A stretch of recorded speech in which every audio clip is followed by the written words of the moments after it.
This fluid buildup was causing an intense amount of discomfort for this cow. You're watching the Hoof GP.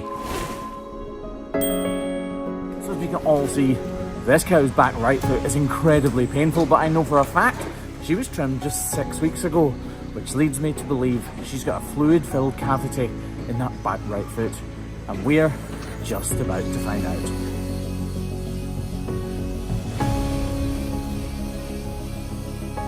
This cow has been living in the sick pen for the past week or so that the farmers are able to keep her as comfortable as they possibly can, but also, and more crucially, keep a close eye on her so that if she needs any pain relieving medication, they can give it to her as soon as they feel it's beneficial. As we all saw before she came into the crush, this cow is in an intense amount of pain, and it's not instantly recognisable where the pain's coming from. So we use these hoof testers in order to ascertain exactly where the pinch point is.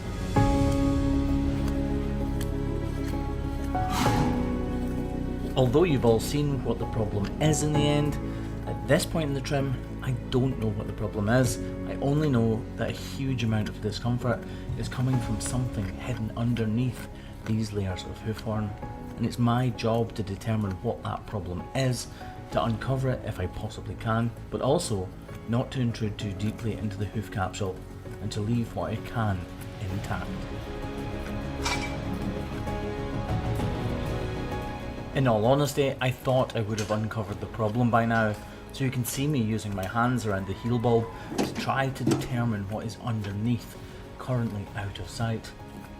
Unfortunately for me though, I can't actually feel any real issues around about the heel, so I use my thumb to feel further down the hoof capsule, and eventually this little black spot appears, and regular viewers of this channel will know exactly what that means.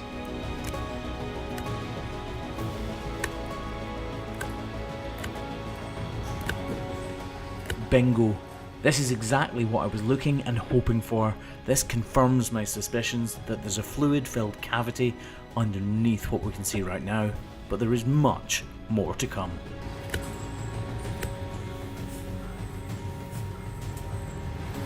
I can almost feel the relief myself.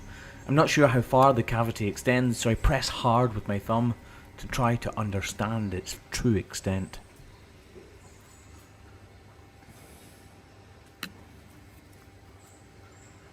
Using the hook of my knife, I strip away the layers of hoof horn, which I now know are detached, to try to uncover the true extent of this cavity. Trims like this are extremely hard.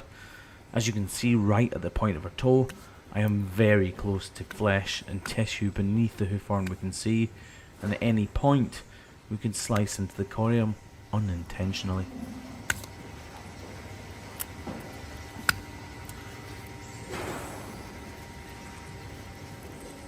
With my fingers I can tell that this hoof horn isn't completely detached. There is a cavity and there is definitely a detached hoof horn, but rather than just separate in one clear line, it is partially still attached to the corium beneath, meaning this trim is harder than most. Happy New Year, by the way, everybody! It is 2024, and Kevin couldn't be happier about it, could you, Kev? That's what you call a man of few words.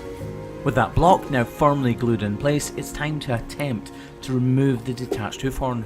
I say attempt because in problems like this, the hoof horn is partially still attached, making it incredibly difficult to know which layers to strip away. What a mess.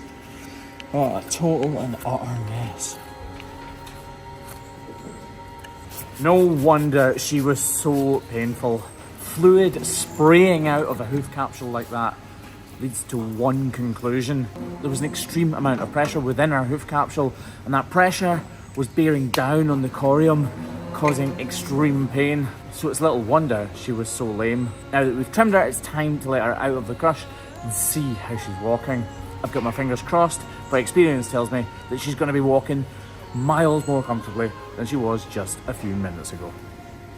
Let's find out. We all saw her struggling to walk, not even wanting to put that foot on the ground. This was a few minutes ago, And this is now. She is bearing weight on that back right foot. Clearly she is not completely pain free, but wow, what a difference.